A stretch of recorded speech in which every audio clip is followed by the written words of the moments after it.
네, 하나님께 감사하는 할렐루야 샬롬 하고 인사하십니다. 할렐루야 샬롬 샬롬 샬롬 샬롬 샬롬. 하나님 사랑합니다. 여러분 주 안에서 사랑합니다.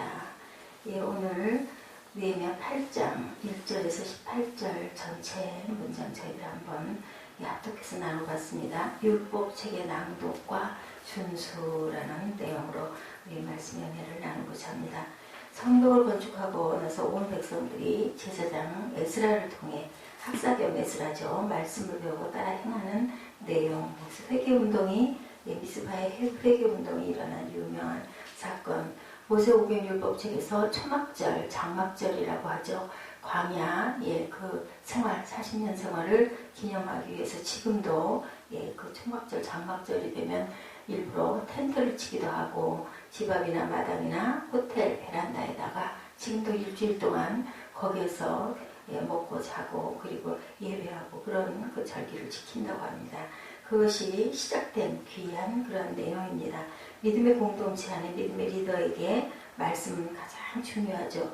말씀이 없다면 그 안에는 아무것도 없습니다. 말씀을 배웁니다. 이제 말씀을 가르치려고 느헤미야가 파샤에서 떠나서 어디로 갔어요? 자기의 나라로 갔습니다. 이스라엘 백성이 이제 말씀 배우는 내용이 나옵니다.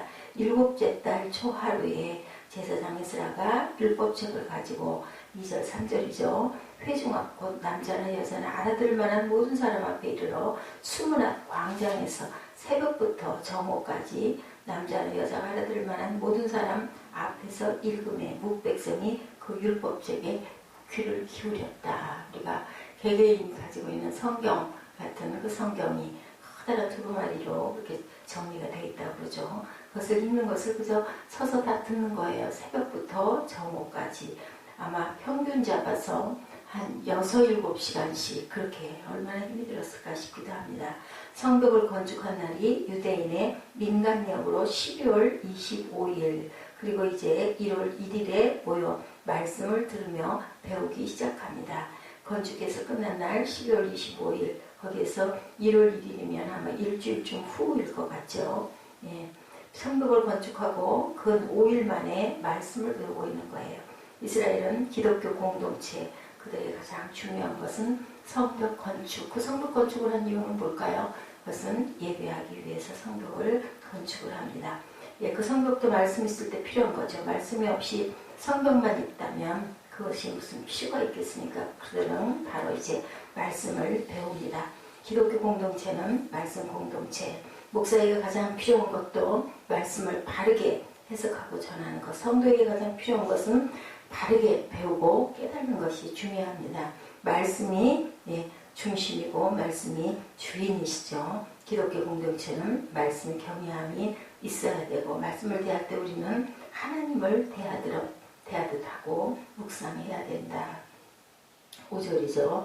에스라가 모든 백성 위에 서서 그들 목전에 책을 펴니 책을 펼 때 모든 백성이 어떻게 했다? 다 일어서니라. 에스라는 앉아서 전했을까요? 서서 전했을까요? 그 긴 시간을 이스라엘 백성들의 말씀을 들을 때 일어선 것은 뭐예요? 말씀에 대한 경외한 마음. 우리도 말씀 공독할 때 우리 함께 일어나서 합독을 하든 교독을 하든 그렇게 하지 않습니까? 그래서 오늘날 유대인들도 말씀을 공독할 때는 일어서서 듣고 우리와 같은 기독교인 동방정교회에서 예배 내내 일어서서 예배를 드린다고 합니다. 오늘날 우리는 그렇게 하지 않나요? 우리도 또한 그렇게 하죠. 그렇게 하는 교회들도 있습니다.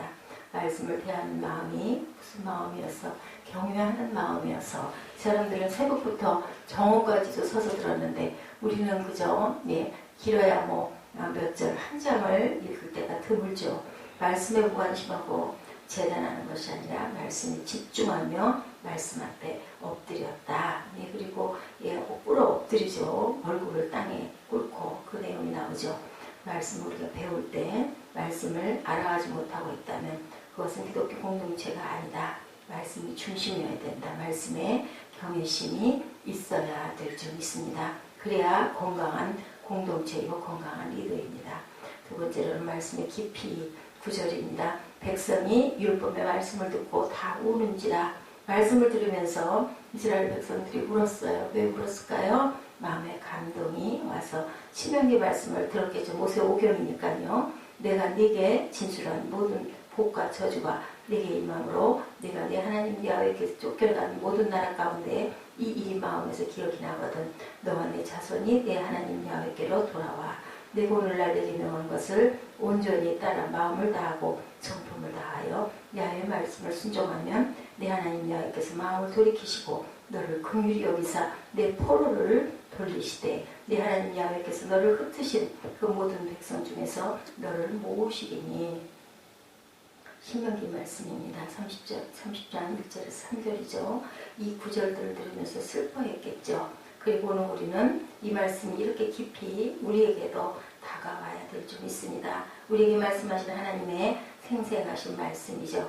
17절에 사로잡혔다가 돌아온 회중이 뭘 지었어요? 초막, 장막절 지키기 시작했다라는 겁니다. 그 안에서 그 안이 눈의 아들 여호수아 때로부터 그날까지 이스라엘 자손이 이같이 행한 일이 없었으므로 이에 크게 기뻐했다. 초막절을 깨닫고 모세오경을 읽다가 그대로 초막 짓고 행합니다.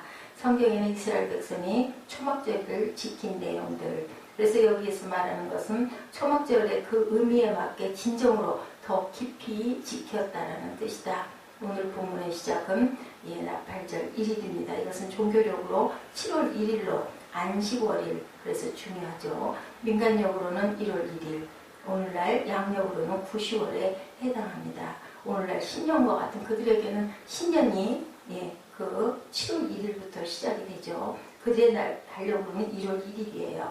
그리고 우리에게는 9월 10월에 해당이 된다. 나팔을 불고 큰 절기를 알리죠. 새롭게 시작합니다. 그래서 그들에게는 7월이 굉장히 중요하고 10일에는 대속죄일이 일어나죠. 15일에는 일주일간 지키는 초막절, 장막절이 있어요. 우리도 말씀하는 구절이 오늘날 그 시보다 깊이 지켜지고 깨달아져야 된다.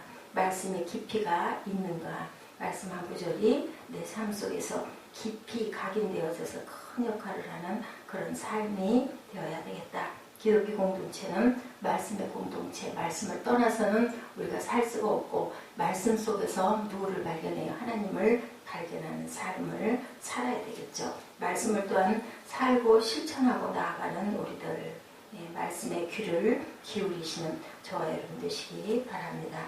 7월 1일 잊지 마시고 에스라가 율법책을 가지고 남자 여자 무릇 알아들을 만한 회중 앞에 이르러 수문 앞에서 새벽부터 종오까지 남자 여자 무릇 알아들을 만한 자들 앞에서 읽음에 백성이 그 율법책에 귀를 기울였다.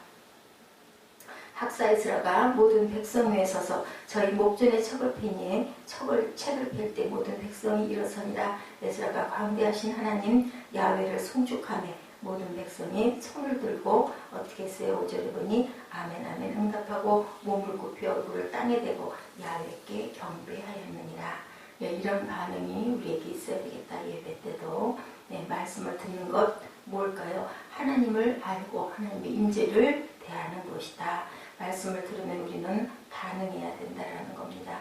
백성이 율법의 말씀을 듣고 다 우는지라. 그때뿐만이 아니라 지금뿐만이 아니라 그때도 성령의 감동으로 마음에 감동이 일어나 이렇게 웁니다. 특별히 지은 나무강단 많은 청중이 잘 보고 들을 수 있도록 그때도 높은 강단이 있었던 걸로 나타나죠. 12절에 모든 백성이 곧 가서 먹고 마시며 오늘은 성일이니까 울지 말라고 하죠. 레위인들하고 제사장이 얘기합니다. 오늘은 울지 말아라. 그랬더니 다들 즐거워하고 웃고 가서 먹고 마시고 즐거워했다. 저는 이 부분 12절 보면서 그 많은 사람들이 그 어른들이 그죠? 아이처럼 그냥 오늘은 성일이니까 울지 말고 먹고 마셔라라고 하니까 또 금방 울다 말고 뛰어가가지고 먹고 마시고 즐거워하는 거. 그래도 나는 이럴 거야. 그게 아니죠. 이 모습 보면서 아이와 같은 그런 모습, 예나 지금이나 은혜 받고 성령 받으면 그런 모습들이 되는구나. 11절에 레위 사람들도 모든 백성을 정숙히 하여 이르기를 오늘은 성일이니 마땅히 종용하고 근심하지 말라네. 말씀은 우리를 우는 자리에 그냥 놓아주지 않는다. 항상 그 말씀 속에서 우리가 하나님의 은혜를 발견하면 어때요? 울어도 크게 감동이 오죠. 마음이 포근해지고 또 맺혔던 것들도 풀립니다. 그래서 말씀은 뭐예요? 생명의 말씀이라는 것.